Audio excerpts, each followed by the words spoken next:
In the latest versions of Excel, there is a built-in option called Focus in the View tab that lets you highlight the active row and column easily. But what if you're using an older version of Excel? Don't worry, this method will work for you too, and it works in all versions. Here's how to do it. Copy the VBA code from this video's first comment. Right-click on your sheet name and select View Code. Paste the code into the editor. Press Ctrl+S to save. If Excel asks whether to save without macro, click No. Choose the Excel macro-enabled workbook as file type. Save the file.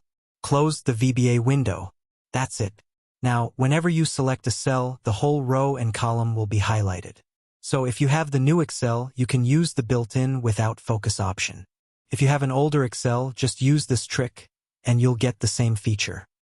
If you have found this video useful, please like, comment, and share. Thanks for watching. See you in next video.